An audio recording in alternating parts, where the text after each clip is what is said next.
Alright, y'all, in this video, we're talking about up-and-coming New Orleans Pelicans, and we're just going to get straight into it. So, in my opinion, the Pelicans currently find themselves in a pretty interesting spot.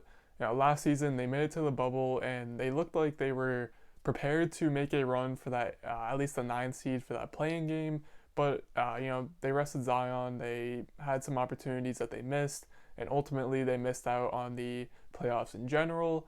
And you might be thinking to yourself, like, new year, they're going to be all healthy, all back. Should be a guaranteed playoff spot, right? And to that, I say not necessarily.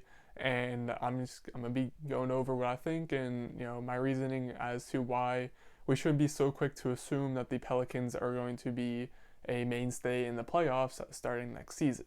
Overall, I think it was pretty clear over the second half of last season that this team is only going to go as far as Zion can carry them. And by that, yes, they do have Brandon Ingram, who was a first-time All-Star last season, still very young, just got an absolute bag of a contract in terms of his max contract extension, and he's going to be there all 5 years. There's no player option on the deal. But even with that being said, I still stand by the fact that Zion will be the leader and controller of this team's destiny. Overall, the Pelicans were 19-29 before Zion entered the starting lineup, and from that point on, at least in all the games Zion played, the Pelicans finished with an 11-13 record. So, not necessarily a huge change, but there is a noticeable jump between when Zion is in the lineup and when he wasn't. So, with that being said, I think there definitely is a conclusion that can be drawn that the Pelicans are just a better team when Zion is healthy and active and playing, and you don't really need much of an eye test even to be able to see that Zion is a freak athlete and freak basketball player who definitely makes an impact on the game. And with that being said, health is obviously an issue for Zion. It never really was until he got to college, where he had the infamous busting through his shoe, and then he gets to the NBA. He has the injury in his first preseason game, misses over half the season, comes back and has some more injury issues, and most notably in the bubble, the Pelicans were known for not, keeping him on a minutes restriction, not letting him play at the end of games when fans were very mad that he wasn't in. And I was one of those fans, I won't deny it, but at the same time, it's understandable for the Pelicans. Even if they were to have won those games and made the playoffs, they would have been bounced in the first round by the Lakers anyway. It wouldn't even really been much of a playoff experience for their young organization and roster.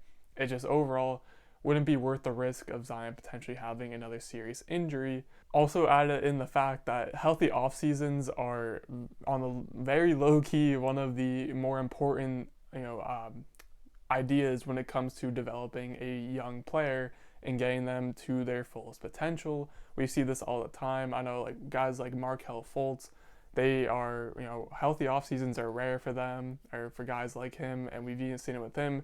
He hasn't necessarily improved as much as he might have been able to because he's had to deal with nagging injuries in the past.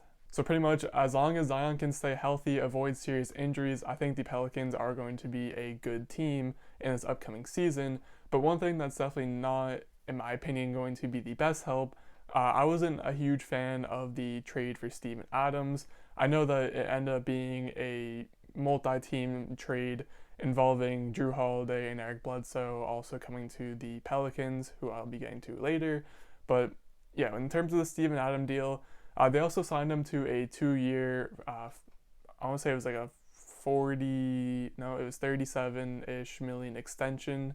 And I also wasn't a huge fan of that. In my opinion, you draft Zion, he is looking like he could be a once-in-a-generational talent, and your goal should be to build around Zion. We already see teams like the Dallas Mavericks doing the same thing with Luka, where Luka's not a great defender. He can handle the load on offense. So what the Mavericks are doing right now, they're bringing on a lot of defensive talent to surround him with and guys that can shoot, because that's what complements Luka. In terms of complementing Zion, you want shooters around him, but you also want a big who has good defensive IQ, just knows where to be on defense, but he also has to be able to extend and have a shot on the offensive end. Steven Adams definitely brings the size and defensive IQ. He's been one of the better big defenders in the league over the past couple of seasons, But on the offensive end, he is nowhere what the Pelicans need in order to complement Zion Williamson. With Zion being the centerpiece of the franchise, you want to be able to play to his strengths. And on the defensive end, that means that Zion's yet to truly learn exactly where to be on the defense in terms of just IQ and just understanding how offenses work, it seems. So Steven Adams, he can be a mentor. He can help bail him out in these younger years for Zion, and just the fact that Zion right now, the biggest benefit he gives you on defense is that he's a freak athlete. He can be a rim protector, and he can just make these super athletic plays like jumping in the passing lanes and stuff like that, where he can impact the game. So you need someone like a Steven Adams to be grounded and just be a last line of defense sort of guy. But on the offensive end, Zion is most effective and plays to his strengths when he gets the ball in either the high or low post, and he's able to play in the paint, put moves on his defenders, get to the rim, attack the rim, and you just want to have good spacing around that so that there's no defenders able to help and clog the paint. And the issue with Steven Adams is that since he can't shoot, his defender is going to always be able to help off him and help clog the paint and even send doubles at Zion, and that's just going to make it a lot more difficult for him to score. So that's the part where I really did not enjoy the Steven Adams acquisition, and the fact that they extended him for 2 more years is only going to prolong this issue that Zion's going to have on the offensive end when he's playing with a lineup that includes Steven Adams. Moving on from there, I also think that the Pelicans are starting to develop a bit of a point guard problem, and I don't necessarily want to call it a problem actually, but they're getting a little busy at that position. Obviously, they get Lonzo Ball in the trade with Anthony Davis. Lonzo comes in, he is the starting guard besides Jrue Holiday, who's now gone, and throughout the entire time, Lonzo's the point guard.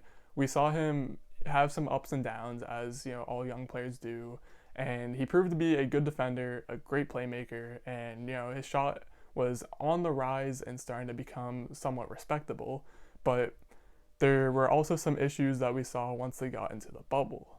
While in Orlando, Lonzo had his work ethic in question, and it just didn't seem like he was giving a full effort to the team, and maybe this was just a one-time thing due to the circumstances.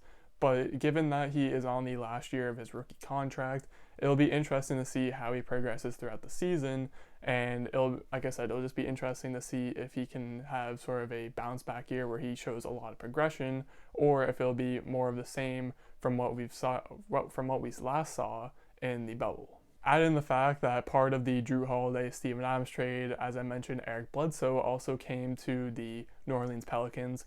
Eric Bledsoe is a very capable starting point guard in the league today, and although we all know his history in the playoffs with the Milwaukee Bucks, he's not going to have those same responsibilities in New Orleans.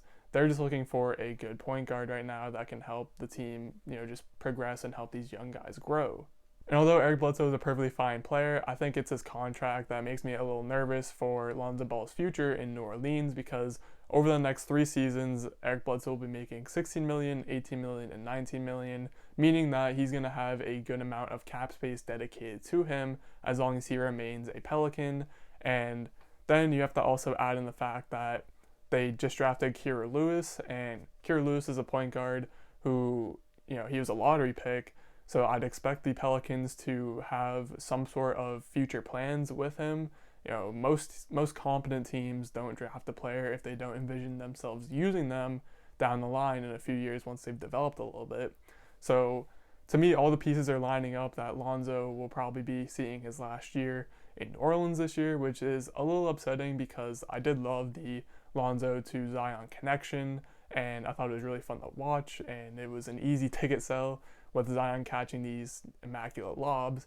But again, all the pieces seem to be falling in place for Lonzo to be leaving New Orleans and signing elsewhere. So, we'll have to wait and see what happens. Obviously, Lonzo could have a resurgence, but that just seems like it's the inevitable thing to happen as of now. So with all this being said, I bring back the original, question or statement of, are the Pelicans going to be a playoff team this year? And in looking at it, I currently have them holding the 10th spot. I just see 9 teams in front of them that have established star players and have already had playoff experience in the past and know how to get there and know just how to win basketball games. I don't quite know if the Pelicans are there yet. In my eyes, that 10th spot is up between them and Memphis. And even though Memphis has shown that they are a young, yet gritty and battle-tested team, I just think that the Pelicans simply have more talent than what the Grizzlies have right now with Zion and Brandon Ingram, and the pairing of Bledsoe and Lonzo Ball, and then they just have other guys in the rotation who have been on teams in the past that have won, and just overall, I think there's just a big talent difference there that, in my opinion, gives the edge to the Pelicans. Now, obviously, injuries can happen. COVID will probably shake some seedings up at some point throughout the season, but remove all of that.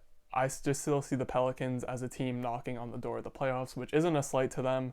They're still a very young team and will have plenty of time in the future to be a contender and make some finals and potentially win some finals. But again, they should be more focused on playing the long game right now, especially since some of their present moves I just feel haven't been the best moves, in my opinion, for them to make, i.e. the Bledsoe and Steven Adams acquisitions. But again, they'll be off their contracts and payrolls in a few years, so by that time the young core will have developed and they can move from there. Overall, the Pelicans are still a very exciting young core, and they'll be fun to watch, especially as long as Zion can remain healthy and on the court making highlight plays. But again, we'll have to wait and see what happens. So while we do, leave some comments down below on what you guys think about the Pelicans' current, present, now, and their future. And while you're down there, maybe think about hitting the like button if you enjoyed this video or enjoyed this type of content. And after that, most importantly of all, as always, thank you for watching.